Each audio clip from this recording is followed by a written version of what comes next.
بسم اللہ الرحمن الرحیم۔ جب فتح مکہ کے بعد اسلام پھیلنے لگا اور جب مسلمان اسلام کی دعوت پھیلانے کے لیے یکسو ہو چکے تھے، اس دعوت تبلیغ کے نتیجے میں لوگ اللہ کے دین میں فوج در فوج داخل ہو رہے تھے۔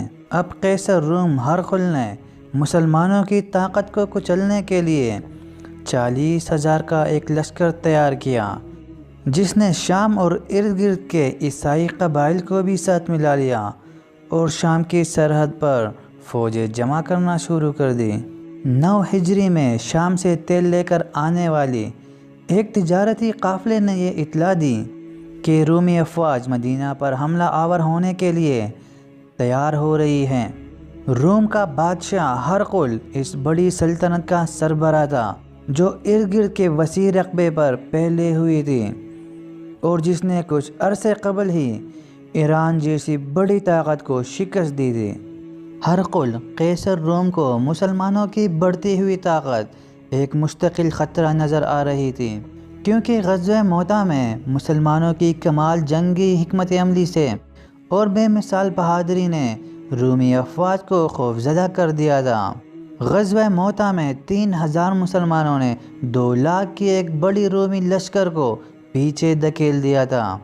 غزوہ موتہ وہی جنگ ہے جس میں حضرت خالد بن ولید کے ہاتھ سے 9 تلواریں دشمنوں سے لڑتے ہوئے ٹوٹی۔ نبی کریم صلی اللہ علیہ وآلہ وسلم نے انہیں ان کی بہادری پر سیف اللہ کا لقب دیا تھا، جس کا مطلب ہے اللہ کی تلوار۔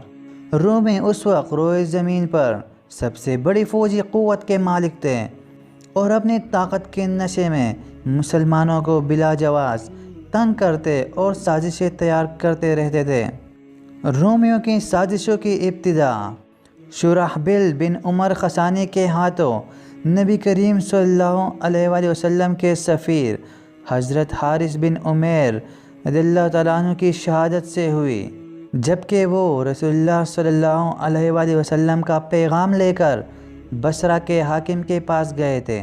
شرحبیل، جو قیصر روم کی طرف سے ایک علاقے کا گورنر تھا، اس نے حضرت حارث رضی اللہ تعالیٰ عنہ کو گرفتار کر لیا اور انہیں باندھ کر شہید کر دیا۔ سفیروں کا قتل نہایت بدترین جرم تھا جو اعلان جنگ کے برابر تصور کیا جاتا تھا۔ اس واقعے کی اطلاع آپ صلی اللہ علیہ وآلہ وسلم پر بہت گراں گزری۔ آپ صلی اللہ علیہ وسلم نے بدلہ لینے کے لیے 3,000 کا لشکر بھیجا اور معرکہ موتہ پیش آیا۔ جب رومیوں کی دوبارہ جنگی تیاریوں کا رسول اللہ صلی اللہ علیہ وسلم کو علم ہوا تو آپ صلی اللہ علیہ وسلم نے فیصلہ کیا کہ رومیوں کو عرب کے سرزمین پر قدم نہ رکھنے دیا جائے اور آگے بڑھ کر ان کے علاقے اور حدود میں گھس کر ان کے خلاف ایک فیصلہ کن جنگ لڑی جائے تاکہ ان کی سازشوں کا منہ توڑ جواب دیا جا سکے۔ تو آپ صلی اللہ علیہ وسلم نے رومیوں کو سبق سکھانے کے لیے مسلمانوں کو لڑائی کی تیاری کا حکم دیا۔ مسلمانوں کے لیے یہ وقت سخت آزمائش کا تھا۔ بارش نہ ہونے کے باعث سخت گرمی کا موسم تھا۔ اس کے ساتھ ساتھ لوگ معاشی تنگی اور قحط سالی کی آزمائش سے دوچار تھے۔ مسافت کی دوری اور راستے کی پیچیدگی بھی پریشان کن تھی۔ صورتحال کی سنگینی میں مزید اضافہ منافقین نے کر دیا۔ انہوں نے مسلمانوں کو نہ صرف جنگ میں شرکت کرنے سے روکا بلکہ انہیں موسم کی گرمی اور رومی افواج کی طاقت سے ڈرانے کی بھرپور کوششیں کیں۔ منافقوں نے اہل ایمان کے درمیان اختلاف پیدا کرنے کے لیے مسجد زرار تعمیر کی، جہاں وہ مسلمانوں کے خلاف سازشیں اور صلاح مشورے کرتے تھے۔ لیکن جو ہی آپ صلی اللہ علیہ وآلہ وسلم کی طرف سے جہاد کا اعلان ہوا تو مسلمان راہ خدا میں قربان ہونے کے لیے تیار ہوئے اور وہ گرمی اور تنگ دستی کے ساری مصیبتوں سے بے پرواہ ہو کر راہ خدا میں نکل پڑے۔ قرآن مجید میں اللہ تعالیٰ فرماتا ہے، اور وہ منافقین کہنے لگے کہ گرمی میں مت نکلنا، ان سے کہہ دو کہ دوزخ کی آگ اس سے کہیں زیادہ گرم ہے، کاش یہ اس بات کو سمجھتے۔ رجب 9 ہجری میں نبی کریم صلی اللہ علیہ وآلہ وسلم 30,000 صحابہ کے ساتھ شام کی جانب روانہ ہوئے۔ اسلامی لشکر میں 10,000 سوار تھے۔ سواری اور سامان کی سخت کمی تھی۔ ہر 18 آدمیوں کے لیے صرف ایک اونٹ تھا جس پر صحابہ باری باری سوار ہوتے۔ مسلمانوں نے تبوک کا 500 میل کا فاصلہ تقریباً 15 دنوں میں طے کیا۔ تبوک مدینہ منورہ اور دمشق کے درمیان ایک جگہ کا نام ہے۔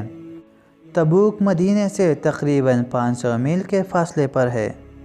تبوک پہنچ کر معلوم ہوا کہ رومی فوج خوف کی وجہ سے مسلمانوں سے لڑنے کے لیے تیار نہیں ہے۔ رومی فوجی اپنی جان بچانے کے لیے ملک کے مختلف شہروں میں بکھر گئے اور مسلمانوں سے ٹکر لینے کی ہمت نہ کر سکے۔ یہ غزوہ حالات کے اعتبار سے اللہ تعالیٰ کی طرف سے ایک سخت آزمائش تھا جس سے اہل ایمان اور منافقین میں تمیز ہو گئی۔ تبوک کے معرکہ میں کل 50 روز صرف ہوئے۔ 20 دن تک مسلمانوں نے تبوک میں قیام کیا اور 30 دن آمد و رفت میں لگے۔ اس معرکے میں اگرچہ کوئی خونریز ٹکراؤ نہ ہوا لیکن اس میں مسلمانوں کو اخلاقی فتح حاصل ہوئی۔ شامیوں اور رومیوں کے حوصلے پست ہو گئے اور وہ مسلمانوں کا مقابلہ کرنے کے لیے میدان میں نہ آئے۔ تبوک میں قیام کے دوران نبی کریم صلی اللہ علیہ وآلہ وسلم نے ارد گرد کے ان سرحدی قبائل پر حملے کا ارادہ فرمایا جو اب تک رومیوں کا اعلی کار بنے ہوئے تھے۔ حضرت خالد بن ولید کی سربراہی میں مسلمانوں نے ان قبائل پر حملہ کیا اور انہیں شکست دی۔ اس طرح دیگر قبائل جو اب تک رومیوں کا اعلی کار بنے ہوئے تھے اب مسلمانوں کے حمایتی بن گئے۔ اس طرح اسلامی حکومت کی سرحدیں وسیع ہو کر رومی سرحد سے جا ملیں۔ اسلامی لشکر تبوک سے کامیاب و کامران واپس لوٹا۔ کوئی خونریز ٹکر نہ ہوئی، البتہ واپسی پر ایک جگہ گھاٹی کے پاس 12 منافقین نے نبی کریم صلی اللہ علیہ وسلم کو شہید کرنے کی کوشش کی۔ آپ صلی اللہ علیہ وسلم کو بر وقت خبر ہو گئی اور آپ صلی اللہ علیہ وسلم محفوظ رہیں۔ حضرت حذیفہ رضی اللہ تعالیٰ عنہ نے ان لوگوں کا پیچھا کیا اور وہ تیزی سے بھاگ کر لوگوں میں جا گھسے۔ ادھر مدینے میں آپ صلی اللہ علیہ وسلم کی آمد کی خبر پہنچی تو عورتیں، بچے اور بچیاں گھروں سے باہر نکل آئیں۔ اسلامی لشکر کا زبردست استقبال کیا گیا۔ اس فتح سے مسلمانوں کے حوصلے اور بلند ہوئے۔ مسلمان دین اسلام کی تبلیغ کرتے رہے اور اسی طرح دور دراز علاقوں تک اسلام کا پیغام پہنچاتے رہے اور اسلام پھیلنے لگا۔ آپ صلی اللہ علیہ وآلہ وسلم نے غزوہ تبوک سے واپسی پر منافقوں کی تعمیر کردہ مسجد زرار کو گرا دیا۔ اگر آپ کو ہماری یہ ویڈیو پسند آئی ہے تو ہماری اس ویڈیو کو لائک کریں، ہمارے اس چینل کو سبسکرائب کریں تاکہ آنے والی ویڈیوز بھی آپ تک پہنچ سکیں۔ ویڈیو دیکھنے کا شکریہ۔ اللہ حافظ۔